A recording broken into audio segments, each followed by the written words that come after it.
Kozhikode medical കോളേജിലേക്ക് പോകുമ്പോൾ നമുക്കറിയാം അവിടുത്തെ senior nursing assistant PB Anitha 6 ദിവസമായി തുടരുന്ന ഉപവാസ സമരം ഇന്നലെ അവസാനിപ്പിച്ചിരുന്നു. കോഴിക്കോട് തന്നെ നിയമനം നടത്താമെന്നുള്ള ഉറപ്പ് ലഭിച്ചതിനെ തുടർന്നാണ് സമരം അവസാനിപ്പിച്ചത്. എന്തായാലും ഇന്നിപ്പോൾ PB അനിത ജോലിയിൽ തിരികെ പ്രവേശിക്കുകയാണ്. 10:30 മെഡിക്കൽ കോളേജ് അഡ്മിനിസ്ട്രേറ്ററെ കണ്ട് നടപടിക്രമങ്ങൾ പൂർത്തിയാക്കിയ ശേഷമായിരിക്കും ജോലിയിൽ പ്രവേശിക്കുക.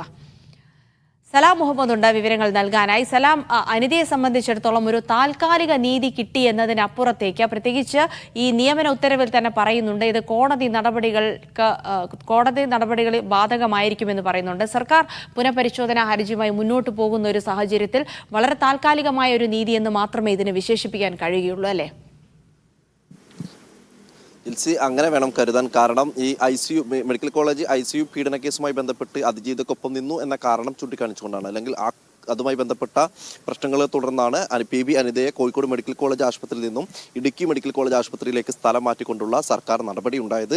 ഇത് കൃത്യമായി ശത്രുതാപരമായ ഒരു സമീപനമാണ് എന്ന് ചൂണ്ടിക്കാണിച്ചുകൊണ്ട് നേരത്തെ തന്നെ വളരെ ശക്തമായ പ്രതിഷേധം ഈ PB അനിതയുടെയും അതുമായി ബന്ധപ്പെട്ട ആളുകളുടെ ഭാഗത്തുനിന്നുണ്ടായി. ഇതിൽ പൊതുസമൂഹം PB അനിതയുടെ കൂടെ നിന്നു. കാരണം ഇത്ര വലിയ ഒരു അതിജീവിത നേരിട്ട പ്രശ്നങ്ങൾ തന്നെ വളരെയധികം ചർച്ച ചെയ്തതാണ്. അതുമായി ബന്ധപ്പെട്ട കാര്യങ്ങളൊക്കെ തന്നെ വളരെ ക്രൂരമായ നടപടികൾ ഈ കാര്യത്തിൽ അന്വേഷണത്തിലടക്കം സർക്കാർ അലംഭാവം അടക്കമുള്ള കാര്യങ്ങളൊക്കെ തന്നെ ചൂണ്ടിക്കാണിച്ചുകൊണ്ട് വളരെ വലിയ പ്രതിഷേധം ഉണ്ടായിരുന്നു. ഇതിന് പിന്നാലെയാണ് PB അനിത ഈ അതിജീവിതക്കൊപ്പം നിന്നു, അല്ലെങ്കിൽ അതിജീവിതക്ക് അനുകൂലമായി മൊഴി നൽകി എന്ന കാരണം ചൂണ്ടിക്കാണിച്ചുകൊണ്ട് PB അനിതയ്ക്കെതിരെ വളരെ ശത്രുതാപരമായ ഒരു സമീപനം സ്വീകരിച്ചത്.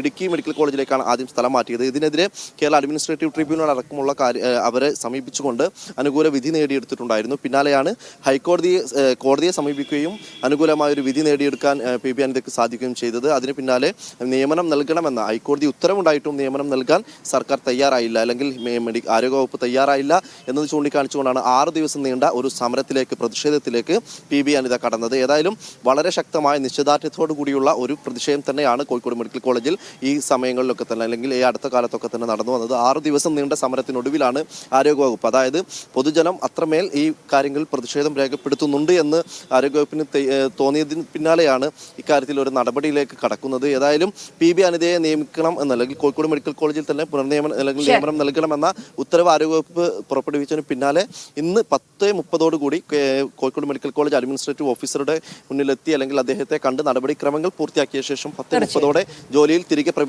പ്രവേശിക്കുമെന്നാണ് PB അനിത നമ്മളോട് പറഞ്ഞത്. ശരി സലാം, എന്തായാലും 10:30 തന്നെ PB അനിത തിരികെ കോഴിക്കോട് മെഡിക്കൽ കോളേജിൽ തന്നെ ജോലിയിൽ പ്രവേശിക്കുകയാണ്. അതുമായി ബന്ധപ്പെട്ട വിവരങ്ങളാണ് സലാം മുഹമ്മദ് നൽകിയത്.